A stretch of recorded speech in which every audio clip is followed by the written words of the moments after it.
एक सेठ जी बहुत ही दयालु थे। धर्म कर्म में यकीन करते थे।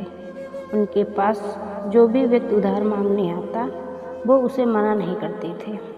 सेठ जी मुनीम को बुलाते और जो उधार मांगने वाला व्यक्ति होता उससे पूछते कि भाई तुम उधार कब लौटाओगे, इस जन्म में या फिर अगले जन्म में। जो लोग ईमानदार होते वो कहते सेठ जी हम तो इसी जन्म में आपका कर्ज चुकता कर देंगे। और कुछ लोग जो ज़्यादा चालाक व बेईमान होते वो कहते सेठ जी हम आपका कर्ज अगले जन्म में उतारेंगे। और अपनी चालाकी पर वे मन ही मन खुश होते कि क्या मूर्ख सेठ है, अगले जन्म में उधार वापसी की उम्मीद लगाए बैठा है। ऐसे लोग मुनीम से पहले ही कह देते कि वो अपना कर्ज अगले जन्म में लौटाएंगे। और मुनीम भी कभी किसी से कुछ पूछता नहीं था, जो जैसे कह देता मुनीम वैसा ही वही में लिख लेता। एक दिन एक चोर भी सेठ जी के पास उधार मांगने पहुंचा।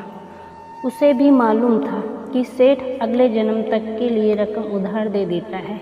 हालांकि उसका मकसद उधार लेने से अधिक सेठ की तिजोरी को देखना था। चोर ने सेठ से कुछ रुपए उधार मांगे। सेठ ने मुनीम को बुलाकर उधार देने को कहा। मुनीम ने चोर से पूछा भाई इस जन्म में लौटाओगे या अगले जन्म में।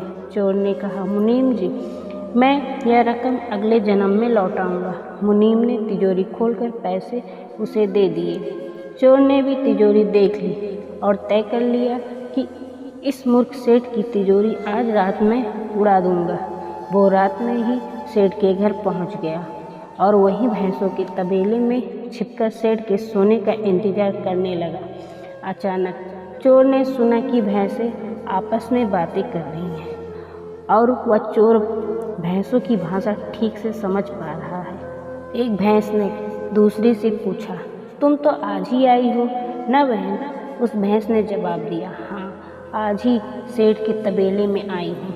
सेठ जी का पिछले जन्म का कर्ज उतारना है और तुम कब से यहाँ हो। उस भैंस ने पलट कर पूछा तो पहले वाली भैंस ने बताया मुझे तो 3 साल हो गए हैं बहन।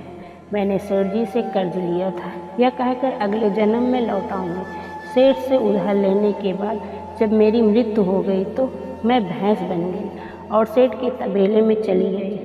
अब दूध देकर उसका कर्ज उतार रही हूँ। जब तक कर्ज की रकम पूरी नहीं हो जाती तब तक यही रहना होगा। चोर ने जब उन भैंसों की बातें सुनी तो उसके होश उड़ गए और वहाँ बंधी भैंसों की ओर देखने लगा। वो समझ गया कि उधार चुकाना ही पड़ता है, चाहे इस जन्म में या फिर अगले जन्म में उसे चुकाना ही होगा। वह उल्टे पांव सेठ के घर की ओर भागा और जो कर्ज उसने लिया था उसे फटाफट मुनीम को लौटाकर रजिस्टर से अपना नाम कटवा लिया। दोस्तों हम सब इस दुनिया में इसलिए आते हैं क्योंकि हमें किसी से लेना होता है तो किसी को देना होता है। इस तरह से प्रत्येक को कुछ न कुछ लेने देने के हिसाब चुकाने होते हैं।